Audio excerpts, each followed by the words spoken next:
লকডাউনের মধ্যেই কাশ্মীরে সেনা জঙ্গি গুলির লড়াই, নিহত কর্নেল মেজর সহ 5 জন, 2 জঙ্গি আহত। শনিবার দুপুর থেকে রবিবার সকাল পর্যন্ত উত্তর কাশ্মীরের কুপওয়ারার হান্ডওয়ারায় গুলির লড়াই চলে। করোনা মোকাবিলায় তালাবন্দি দেশ। একদিকে করোনা যোদ্ধাদের কুর্নিশ জানাতে আকাশ থেকে পুষ্পবৃষ্টি করছে সেনাবাহিনী, অন্যদিকে দেশের সুরক্ষায় প্রাণও দিচ্ছে, লড়ছে পাক মদতপুষ্ট জঙ্গিদের সঙ্গে। পাক জঙ্গিদের ঠেকাতে গিয়ে কাশ্মীরের কুপওয়ারা জেলায় প্রাণ হারালেন বেশ কয়েকজন নিরাপত্তারক্ষী এবং নিহতদের মধ্যে সেনার এক কর্নেল এবং মেজরও রয়েছেন। শ্রীনগরের ব্যুরো চিফ मनोज कौल এই মুহূর্তে আমাদের সঙ্গে টেলিফোনে রয়েছেন। मनोज जी, क्या हुआ था? देखें अतनु, मुझे कल सिक्योरिटी फोर्सेस को एक इतला मिली थी कि हंदवाड़ा का जो एरिया है वहां पर कुछ आतंकी छुपे हुए हैं, जिसके बाद कॉर्डन ऑफ किया गया एरिया को और कल शाम वहां गोलीबारी हुई। इस दौरान कुछ लोग फंसे हुए थे एक मकान के अंदर और जो ज्वाइंट पार्टी थी सेना की और पुलिस की, वो उन लोगों को बचाने के लिए गई। वो जो लोग उस घर में फंसे हुए थे, जैसे उनको बचाया उसके बाद जबरदस्त फायरिंग हुई टेररिस्ट और सुरक्षा वालों के बीच में। वो उस दौरान 2 टेररिस्ट भी मारे गए और जो 4 लोग हैं सेना के वो मारे गए, जिसमें एक कर्नल, एक मेजर और 2 सिपाही शामिल हैं। और साथ ही जम्मू कश्मीर पुलिस का एक सब इंस्पेक्टर जो है वो भी उसमें शहीद हो गया। और 2 जो आतंकी मार गिराए गए हैं, जैसे कि पहले ही इनपुट्स थे कि शायद ये जो आतंकी वहां फंसे हुए हैं ये पाकिस्तानी हो सकते हैं। और आज पुलिस ने जब वो उनकी डेड बॉडीज वहां से रिट्रीव की तो ये कहा गया कि हैदर नाम का टॉप लश्कर कमांडर जो है वो इसमें मारा गया और उसका एक साथी भी मारा गया है। उस जो दूसरा साथी है उसके भी शिनाख्त नहीं हो पाई है, आइडेंटिफिकेशन नहीं हो पाई है। और इस तरह से ये एनकाउंटर खत्म हो चुका है। सुबह देर तक उस एरिया में सर्च ऑपरेशन भी चलाया गया, लेकिन उसके बाद ये ऑपरेशन कॉल ऑफ किया गया है। और ये जो सेना और पुलिस के जो कर्मी इसमें शहीद हो गए थे उनको श्रद्धांजलि अर्पित की गई पहले हंदवाड़ा में, जहां आईजीपी कश्मीर भी उसमें मौजूद थे। और उसके बाद ये जो उनके जो पार्थिव शरीर हैं वो श्रीनगर अब जीबी कैंट पहुंचाए गए हैं, जो आर्मी का सुप्रीम कोर्ट का हेडक्वार्टर है, जहां से उन्हें अपने अपने जो उनके पैतृक गांव हैं उन्हें वहां रवाना किया जाएगा। जी शुक्रिया। অবসরপ্রাপ্ত সেনাকর্তা কর্নেল সৌমিত্র রায় আমাদের সঙ্গে এই মুহূর্তে টেলিফোন লাইনে রয়েছেন। একদিকে যেমন করোনার বিরুদ্ধে শুধু দেশ নয় সারা পৃথিবী লড়ছে, তার মধ্যেই চোরাগোপ্তা হামলাও চলছে। হ্যাঁ, অত্যন্ত দুঃখজনক ঘটনা আমি বলবো। তার কারণ একদিকে আমাদের সেনাবাহিনী যারা করোনার বিরুদ্ধে যুদ্ধ করছে, দেশের সৈনিক, ডাক্তাররা, স্বাস্থ্য ওয়ার্কাররা, পুলিশরা, তাদের শ্রদ্ধা জ্ঞাপনের জন্য ফ্লাইপাস্ট করছে, পুলিশ মেমোরিয়ালে সেখানে রিথ লে করছে, ব্যান্ড বাজিয়ে মানুষের মনোবল উঁচু করছে। অন্যদিকে আমরা দেখছি যে ভারতীয় সেনাবাহিনীর ওপর যেভাবে Pakistani trend, Pakistani back terrorist আক্রমণ করে চলছে, এটা একটা অদ্ভুত একটা সিচুয়েশন। আমরা যেটা দেখলাম, যেটা হান্ডওয়ারাতে হলো গতকাল সন্ধ্যেবেলায়, এটা কিন্তু ভারতীয় সেনাবাহিনীর একটা ঐতিহ্য। যেমন এই যে কমান্ডিং অফিসারের একটা টিম, কর্নেল আশুতোষ শর্মার নিচে, যিনি একবার না, যিনি কিন্তু বীরত্বের জন্য 2বার সেনা মেডেলে সম্মানিত হয়েছে, চিফ অফ দি আর্মি স্টাফের কমেন্ডেশন কার্ডে ভূষিত হয়েছে, জেনারেল অফিসার কমান্ডিং নর্দার্ন কমান্ডের কমেন্ডেশন কার্ডে ভূষিত হয়েছেন। সেই কমান্ডিং অফিসার মুষ্টিমেয় 4 জন সৈনিক নিয়ে, তার এক কোম্পানি কমান্ডার ইয়াং মেজর নিয়ে, আর 2 জন সিপাহী নিয়ে, একজন নায়ক, একজন লান্স নায়ক আর একজন পুলিশের সাব ইন্সপেক্টর নিয়ে সিভিলিয়ানকে রেস্কিউ করতে গিয়েছিল। তার কারণ ইনফরমেশন এসেছিল যে কিছু সিভিলিয়ানকে 4 জন টেররিস্ট জয়েশে মোহাম্মদের, যারা অ্যাকচুয়ালি পাকিস্তান থেকে এসেছিল, পাক অকুপাইড কাশ্মীর থেকে, তারা ওই হান্ডওয়ারা একটা গ্রামের মধ্যে ঢুকে একজন সিভিলিয়ানদের হোস্টেজ করে নিয়েছে।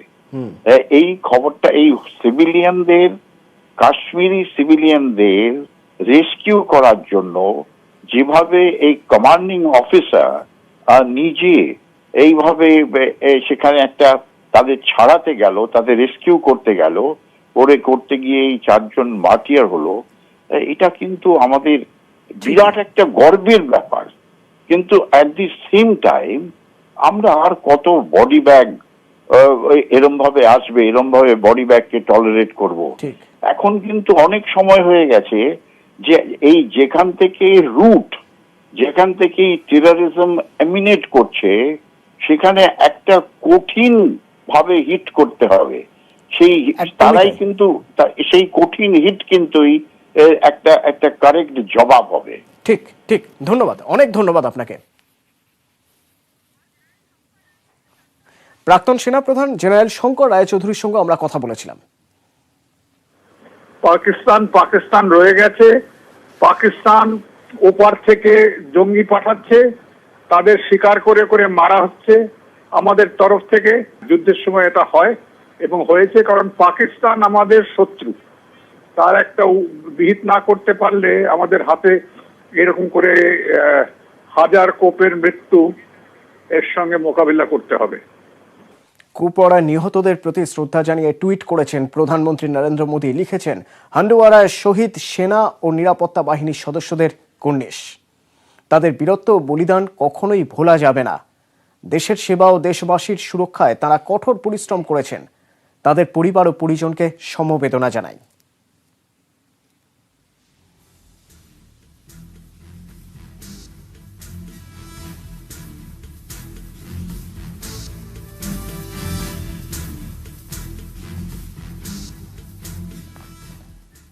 দেশের করোনা পরিস্থিতির দিকে নজর রাখা যাক। এবার দেশে আক্রান্ত 40,000 ছুঁই। দেশে করোনা আক্রান্ত 39,980। দেশে একদিনে আক্রান্ত 2,204 জন।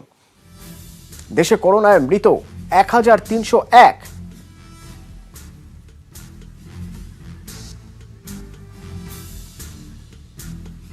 এই মুহূর্তে সাংবাদিকদের মুখোমুখি কেন্দ্রীয় স্বাস্থ্যমন্ত্রী Harshvardhan. And then many other things.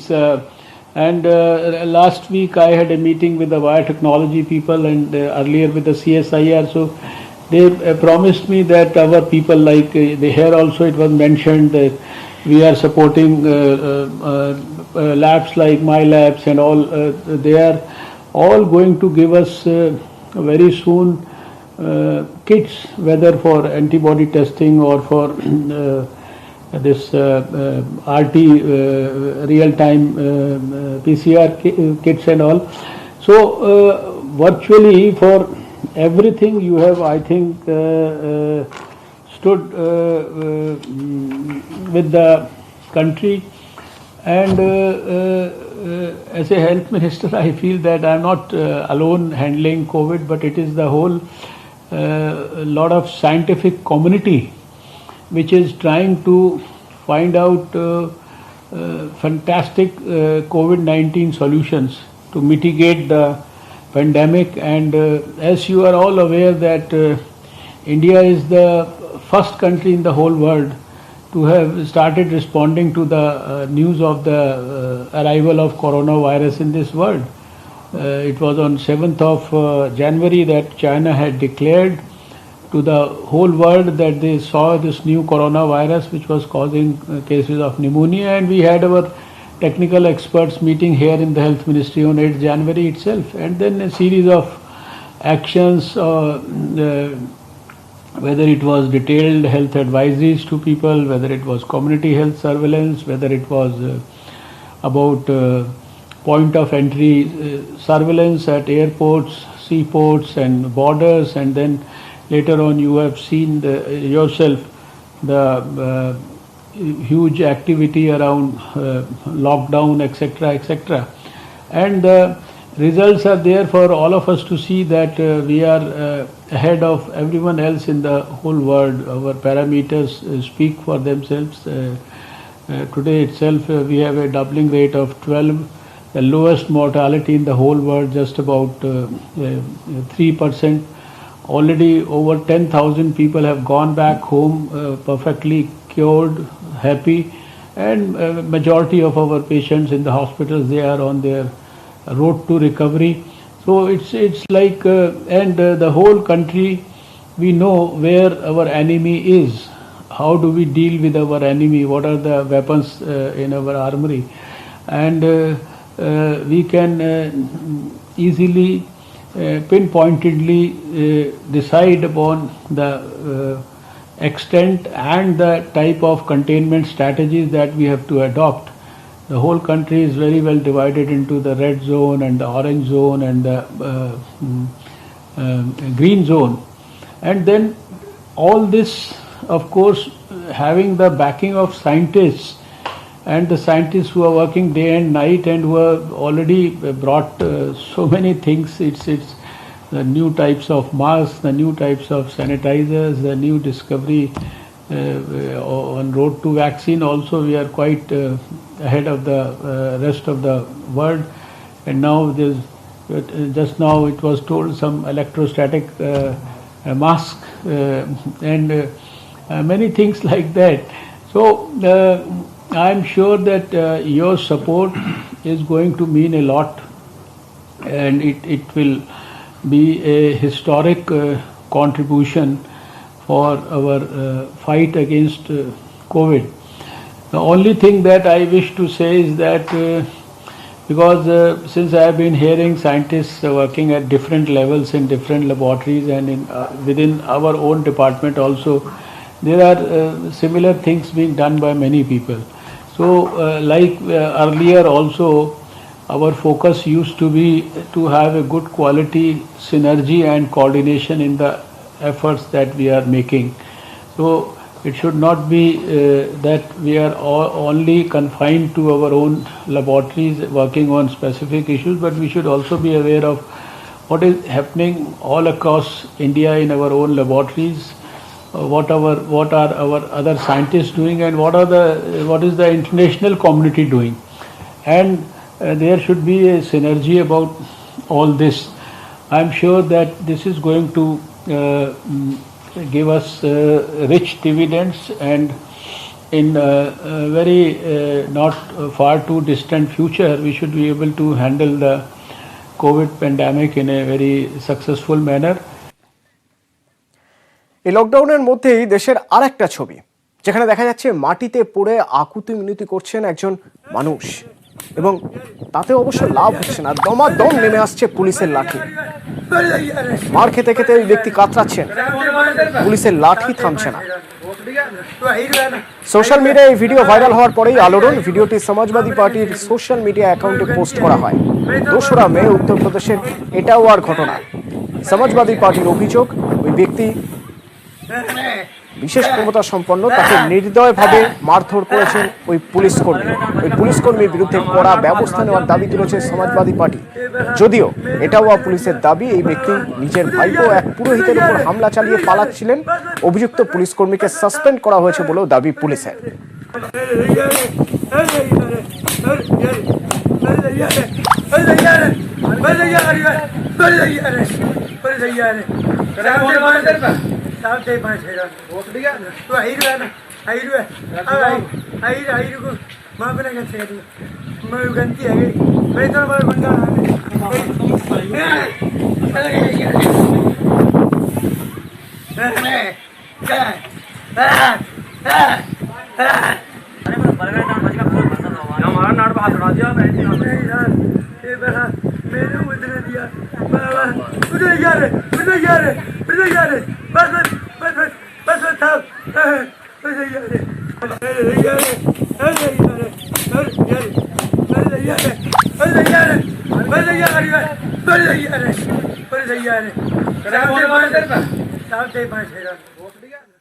Corona যোদ্ধাদের কুর্নিশ।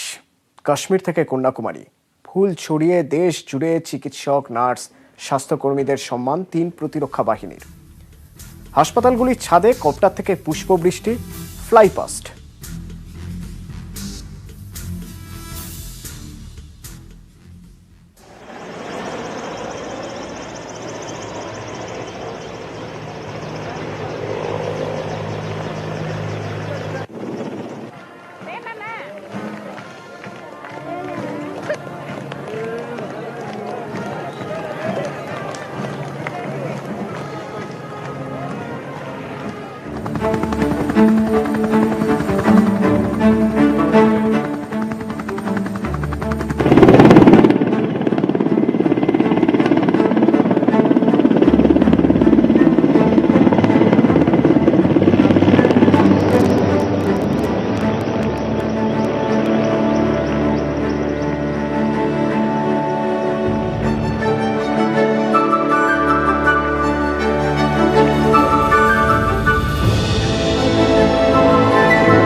করোনা যোদ্ধাদের স্যালুট জানালো সেনা। আকাশ থেকে হাসপাতালে ফুল বৃষ্টি। রাজারহাটে চিত্তরঞ্জন ক্যান্সার হাসপাতালে ফুল ছড়ালো বায়ুসেনার কপ্টার। আলিপুর কমান্ড হাসপাতালেও পুষ্পবৃষ্টি।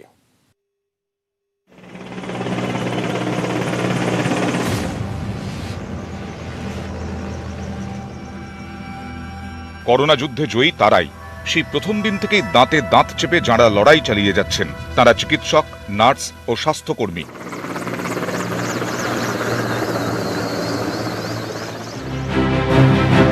তাঁদের সম্মান জানাতে উদ্যোগ সেনাবাহিনীর।